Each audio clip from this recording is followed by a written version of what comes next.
Bonjour à tous et bienvenue dans cette nouvelle vidéo d'actualité cyclisme. En ce moment, avec le retour des courses, je me suis dit que c'était une bonne idée de vous faire une petite vidéo sur les épreuves de rentrée des grands coureurs et des gros leaders du classement général. Porté par la foule paloise, Julien Alaphilippe qui va aller chercher la victoire d'étape, qui va s'imposer aujourd'hui à Pau et qui a même creusé l'écart sur Geraint Thomas dans le final.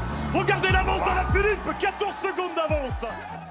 Quoi de mieux pour commencer cette vidéo que de parler des deux leaders d'Ineos, Egan Bernal et Geraint Thomas, qui ont tous les deux fait leur rentrée sur l'étoile de Bessèges en 2021. Egan Bernal, lui, a montré des signaux rassurants en attaquant sur le parcours montagneux de la 3ème étape, tandis que Geraint Thomas n'a pas pour l'instant montré le bout de son nez, comme lors du Critérium du Dauphiné l'année passée.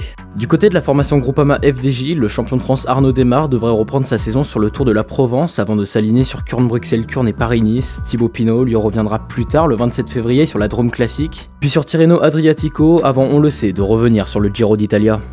Le dernier vainqueur de la grande boucle, Tadej Pogačar, lui, débutera sa saison comme l'année passée sur l'UAE Tour, où il rencontrera le quadruple vainqueur de la grande boucle, un certain Christopher Froome. Adam Yates, le nouveau coureur d'Ineos Grenadier et tenant du titre de l'épreuve, sera lui aussi de la partie pour tenter de remporter un deuxième UAE Tour. Notre champion du monde, Julien Alaphilippe, lui, prévoit de participer à de nombreuses courses en ce début de saison, à commencer par le Tour de la Provence. Il voudrait également participer à Tirreno Adriatico avant de prendre sa revanche sur les deux grands échecs de sa saison 2020, Liège-Bastogne-Liège et le Tour des Flandres. De son côté, Primož Roglič, le grand leader de l'équipe Jumbo-Visma, s'alignera pour sa première course sur Paris-Nice où il arrivera en grand favori pour remporter l'épreuve, mais le grand objectif du Slovène sera surtout de remporter la grande boucle en 2021, après son échec terrible l'année passée, et il sera attendu comme adversaire à nouveau de son jeune compatriote Pogačar ou encore de Geraint Thomas, et pourquoi pas Christopher Froome. Mais pour la formation AG2R Citroën, il y a un coureur que j'ai hâte de revoir en cette saison 2021, deuxième de la Flèche Wallonne l'année passée et qui pourrait bien être un adversaire sérieux à Marc Hirschi et Julien Alaphilippe sur les Ardennaises, le français Benoît Cosnefroy.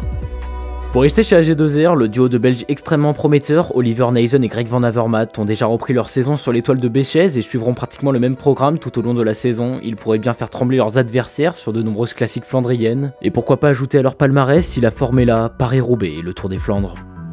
Enfin, pour conclure, des coureurs comme Romain Bardet ou Peter Sagan ne savent pas encore où reprendre leur saison 2021. Le français hésite également à courir ou le Tour de France ou le Giro et se prépare encore donc pour cette saison à venir, tout comme le Slovaque Peter Sagan.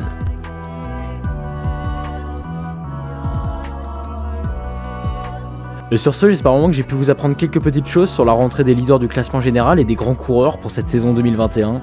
Et si vous avez aimé cette vidéo, n'hésitez pas à la liker, ça m'aide énormément. Et moi, j'ai plus qu'à vous donner rendez-vous la semaine prochaine à 10 h pour une nouvelle vidéo.